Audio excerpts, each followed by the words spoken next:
the victim. Today. I know. It's very exciting. Alright. Yeah, Tori and I had like every single class together, so she's like, go ahead.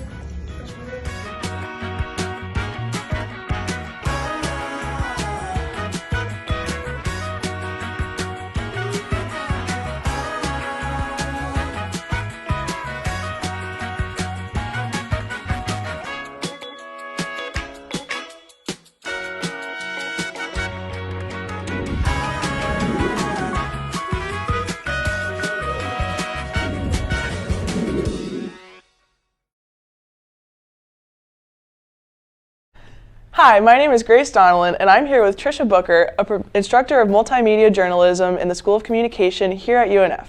Today I'm going to be speaking with her about her travels in Europe. Welcome in. Thank you for coming. Thank you, Grace. It's nice to be here. Of course. So when did you decide to travel to Europe, and did you really do much planning ahead of time? I decided to go to Europe the summer after my senior year in college. I had read a lot of Ken Kesey and the Merry Pranksters, and was just very into the hippie travel movement. And so I decided to go to Europe. I had zero plan. My parents gave me some money and said, when you run out of money, you have to come home. So that was my plan, to go to Europe, land in Paris, figure things out. And when I ran out of money, I had to come home. So how did you feel it was to acclimate to the countries? Did you feel comfortable when you got there, or was it kind of hard to figure it out? At the time, what you really had to acclimate was not the countries themselves, but the lifestyle. Because when you were living on a budget, you were mostly living in hostels. My first day there was terrible. I was staying in a hotel. My mother had made me get one hotel room so I would have a place to stay as soon as I got to Paris. But from there, I met a bunch of kids who were staying in a hostel, and we began to hang out together and talk about where to go next, and take everything day by day. So, in the morning we would go get our baguette, and then we'd decide how we would spend our day. And then a couple of days later, somebody said, hey, I'm going to Versailles, want to come? Yeah, we're off to Versailles. So it was more acclimating to living like this with no plan. And it was great. It was really fun. So you spoke about making friends. You made American friends, correct? They American friends? I made friends from all different countries. I mean, I could more easily communicate with American friends, obviously, but there were lots and lots of kids my age who spoke English, who were from Germany and Spain and France. So I made friends from all different countries, and I made some really interesting friends. I met this one guy. He hung out with us a lot. He was on a break. He was a Major League Baseball umpire, and he was the first gay umpire to come out. He was not out at the time, although he told us he was gay. But soon after I got back from that trip to Europe, he was all over the national news for that, and he hung out with us in Europe. Oh, that's awesome. So when you were meeting different people from different countries, how well did you communicate with them? What were some kind of barriers that you had to overcome? Oh, there's obviously a language barrier, Yeah. But I spoke French, so that helped. Otherwise, we just kind of communicated in, kind of this,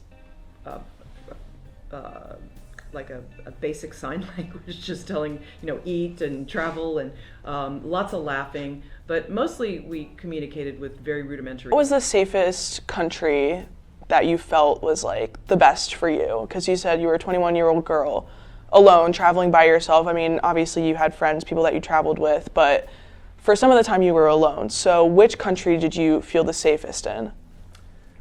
That's a really good question. Honestly, I think I felt the safest in Portugal. I loved being on the coast of Portugal.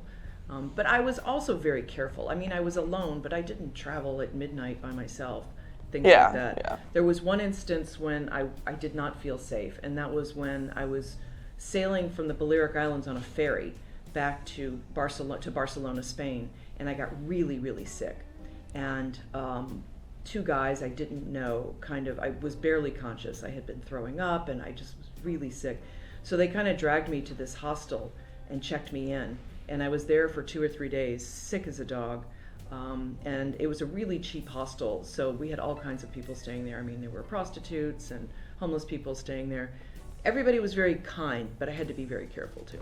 Yeah. And did you think that this experience changed your career path? Did you have any a different career path going into it, or did you see yourself teaching this in the future? I don't think it did. I mean, I always wanted to be a writer, and what changed my career path, I did this, and then I worked on a cruise ship for the Mississippi Queen for 3 years. I worked as a swamp tour guide for 6 months or a year, and it was then that I decided I needed some kind of paying career, and I went back and got my master's and learned journalism. That's what changed my career path. I always wanted to be a writer. Thank you so much for sharing with us. Oh, thanks for asking me questions. It's this been was fun so- to relive it. This was so fun. I know. I want to live like you when I graduate